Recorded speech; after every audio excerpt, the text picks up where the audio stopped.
La formation licence d'histoire s'adresse aux nouveaux bacheliers et aux personnes qui désirent reprendre leurs études, personnes curieuses ou intéressées par le passé, le patrimoine ou plus généralement l'histoire.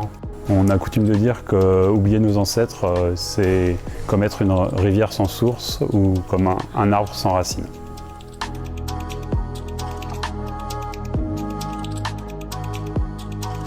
Les objectifs de cette formation sont nombreux.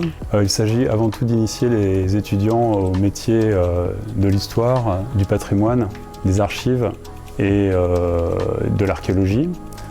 Au-delà des compétences et des connaissances que les étudiants vont acquérir au cours de leurs 3 années d'études, il s'agit pour nous aussi de faire en sorte que les étudiants développent leur esprit de critique, leur esprit de synthèse et leur esprit d'analyse.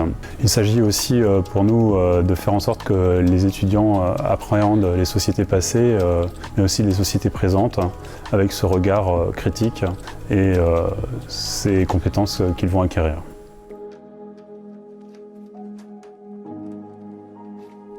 Au sein de la licence d'histoire, on retrouve les enseignements fondamentaux de l'histoire. On va s'intéresser à des espaces et à des périodes différentes. Histoire ancienne, histoire médiévale, histoire moderne et histoire contemporaine. Et les étudiants vont s'intéresser à des espaces différents comme l'Occident, l'Afrique, les Amériques et encore l'histoire des Antilles. Parmi les cours qu'on propose, parmi les exemples de cours qu'on propose au sein de la formation, on va avoir des cours sur l'histoire des femmes, sur l'histoire des croisades ou encore sur l'histoire des sociétés Inca.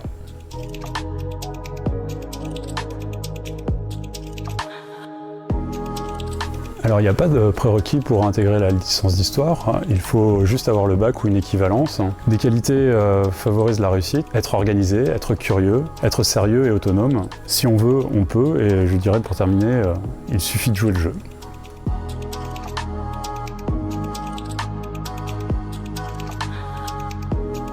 La licence d'histoire ouvre naturellement vers les masters recherche, en histoire de l'art ou en archéologie, mais aussi aux autres masters, notamment au master métier de l'enseignement.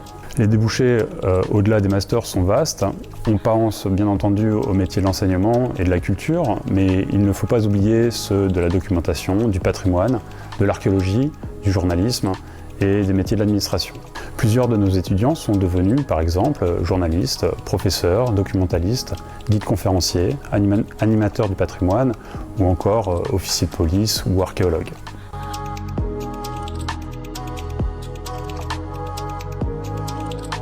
Réfléchissez bien à votre choix d'études, choisissez un domaine et un champ qui vous plaisent et vous passionne.